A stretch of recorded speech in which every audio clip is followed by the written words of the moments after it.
Las investigaciones, tanto periodísticas como el acceso a la información por cada uno de los ciudadanos, si alguien las sostiene, son justamente estas instituciones autónomas, Luis. Lo que pasa es que eso, pues evidentemente es una amenaza para el presidente López Obrador, porque lo que demuestra son varias facetas de ignorancia de ejercicio del poder. Me parece bien, vamos a empezar con el tema de la eliminación o la posible iniciativa que envía el presidente para eliminar los organismos autónomos, que, no olvidemos, ahorita vamos a platicar, se necesita modificar la Constitución para ello, pero pues vamos a ver qué es lo que dice el presidente, cómo lo dice, y regresamos a platicar. Entonces, ¿cómo vamos a estar pensando no en cobrar más impuestos, sino en que haya una reforma fiscal, si todavía no terminamos de hacer todos los ajustes que requiere la administración pública? Que esa es otra iniciativa de ley que quiero enviar. Cómo desmontar todo ese aparato que crearon paralelo al gobierno para tener el control de todas las decisiones del poder público. ¿Qué es el Instituto de la Transparencia, ¿no? ¿Qué es el Instituto de Comunicaciones? ¿Qué es el Instituto de la Competencia? ¿Qué la cree? Que no sé cuánto.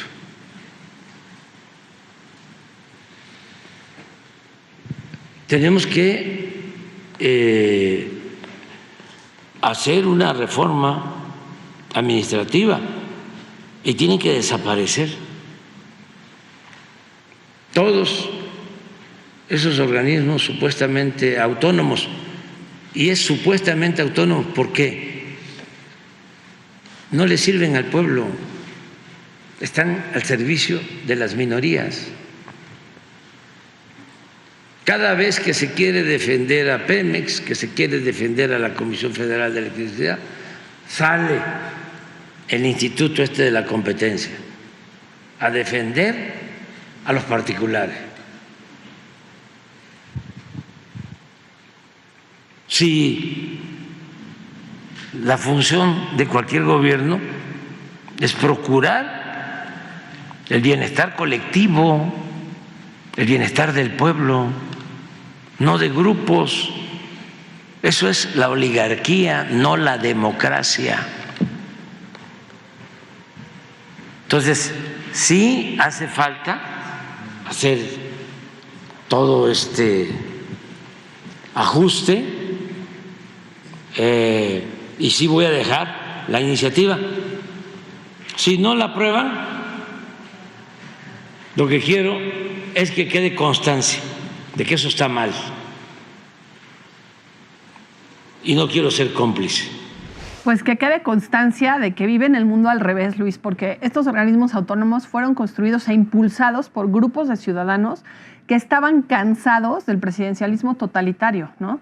Del PRI de casi 70 años, ya con el PAN empiezan a surgir algunos de estos organismos. Cuando regresa el PRI, afortunadamente se mantienen, se fortalecen, y creo que por lo menos esos dos gobiernos aprendieron que había que rendir cuentas, que había que respetar, por lo menos documentar cómo se respetaban o no los derechos humanos, con el caso de la Comisión Nacional de Derechos Humanos. Y es lamentable que este presidente o no recuerda o no comprende, yo lo escucho y digo, pues no le sabe. Claro, o no quiere comprender, porque si alguien se vio beneficiado por estos organismos autónomos fue pues básicamente Andrés Manuel López Obrador. No se debe nada más a los fallos que tuvieron las administraciones pasadas, ni se debe nada más al hecho de que él hubiera sido un candidato probablemente a la vista de algunos muy carismático. Se debe a que hubo una lucha y una batalla ciudadana por documentar qué había pasado en los otros gobiernos, cómo se desviaban recursos, cómo se violaban derechos humanos, qué tipo de instituciones electorales a nivel local y federal debíamos de tener que garantizaran por lo menos una jornada electoral transparente y limpia.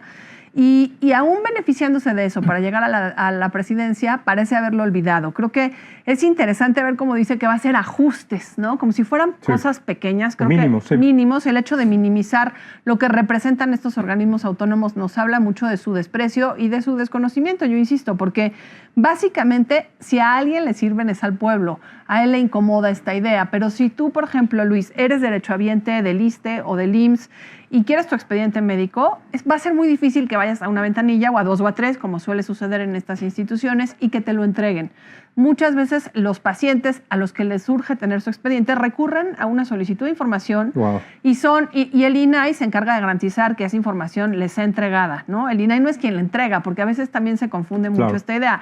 El INAI es la autoridad o el árbitro que obliga a la autoridad a que nosotros podamos tener acceso a la información que nos corresponde. Esto por información de datos personales.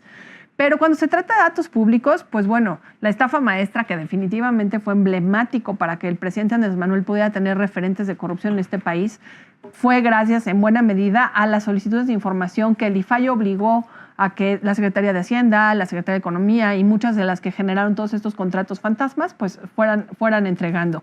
Y las investigaciones, tanto periodísticas como el acceso a la información por cada uno de los ciudadanos, si alguien las sostiene, son justamente estas instituciones autónomas, Luis. Lo que pasa es que eso, pues evidentemente es una amenaza para el presidente López Obrador, porque lo que demuestra son varias facetas de ignorancia de ejercicio del poder y de un gobierno. Primero, el no entender realmente cuál es la función. No, ni siquiera alguien le ha explicado, o sí, no lo ha entendido, captado bien, para qué existen. No, el objetivo no lo tiene claro. Lo ve como algo que está en contra del propio presidente. Entonces, primera situación, no está en contra, es algo con lo que tendría que funcionar paralelamente el gobierno. Por ejemplo, los funcionarios que tienen que dar su declaración patrimonial, bueno, pues es un ejercicio de transparencia y rendición de cuentas que pues va de alguna forma atado a una serie de normatividad que está relacionada con este objetivo. El dinero no es suyo, no es el presidente López Obrador, ni así, porque se ve que es bastante malo administrando, seguramente porque dice que no tiene mucho, pero es ahí donde está lo que más le molesta, que alguien lo cuestione cómo está gastando, porque él piensa que ese dinero, el dinero público, se puede repartir como él quiere o quisiera. Entonces, la principal amenaza resulta que alguien le diga, presidente, no, tienes que pasar por estos pasos, tienes que seguir esta normatividad. Y es ahí donde al presidente no le gusta que le salgan con que la ley es la ley, ya sabemos. Pero, en todo caso, la forma de gobernar que es con la que él creció, que es la de un poder presidencial prácticamente absoluto y sin ninguna vigilancia, que podríamos decir que es una forma de presidencialismo antiguo, que en otros países también pasaron por esos momentos y que se ha ido sofisticando en términos de la vigilancia, los contrapesos y en efecto estos organismos autónomos. Esa parte ya no le tocó al presidente López Obrador vivirla desde el poder. Exacto. Y ahí es donde está la molestia que me parece más le afecta, porque él quisiera gobernar como en México de los 50, que fue el que él conoció. Ahora, no tiene nada de malo no saber, nada. Pero sí hay que preguntar y rodearse de gente que sepa. Y lo que ha sucedido es justo lo contrario. Rodearse de gente que no sabe, que ha cometido errores y que esos errores han sido detectados por estos mecanismos diseñados legalmente justo para detectar esos errores y corregirlos, y el presidente cree que es una campaña en su contra. Entonces, yo creo que está claro, no es una cuestión de dinero, como en algún momento se pensó que el presidente necesitaba el dinero, porque en realidad los presupuestos de estos organismos es nada en comparación con lo que él mueve o necesita. Así es. Incluso el año electoral.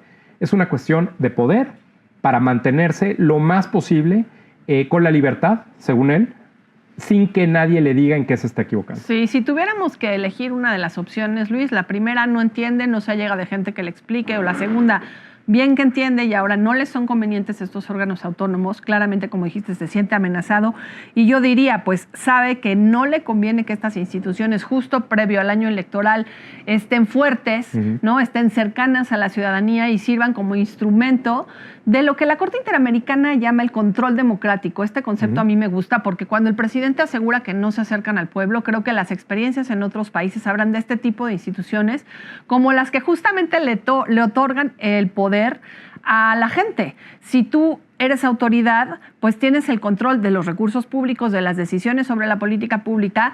La gente te eligió, pero eso no significa que no pueda cuestionarte, que no quiera conocer las razones, las causalidades y los resultados de las decisiones que has tomado como autoridad. Y estas instituciones, sobre todo el INAI, son herramientas para la ciudadanía. Cuando la Corte Interamericana defiende estos contrapesos democráticos, creo que, controles democráticos que en realidad son contrapesos, piensa justamente en esto, ¿no? En quienes ya estando en el poder traicionan sus compromisos y utilizan los recursos públicos para mantenerse en el poder. Y creo que un poco lo que está esperando el presidente es que, aunque él tenga que entregarle el bastón de mando a Claudia Sheinbaum, sea a Claudia Sheinbaum y su gobierno se encuentre pues no tan cuestionado como sabe que podría estar, porque los resultados, sobre todo en materia de seguridad, de derechos humanos, se dice que la pobreza ha disminuido, pero si la comparamos con la inflación, aunque tengamos más dinerito en nuestras carteras, Luis, no necesariamente nos alcanza para lo que nos podría alcanzar ese incremento. Entonces, pues creo que vale la pena que estemos alertas y que la oposición esté alerta, porque también creo que hay que llamarle la atención a la oposición. Hay veces que va de la mano con Morena y en este tema de las instituciones autónomas creo que necesitamos fuertes contrapesos desde el Poder Legislativo, Luis. No, de acuerdo. Y déjame, creo que todo va en esencia relacionado con que el presidente no conoce ni siquiera sus facultades y la capacidad de alcance de las decisiones que toma. Hay una constante, me parece, del presidente de pensar que ser presidente le permite hacer lo que sea. Y eso es ignorancia de derecho administrativo, que es el derecho público, que tiene que ver con las funciones de cualquier persona que es un servidor público, empezando por el presidente.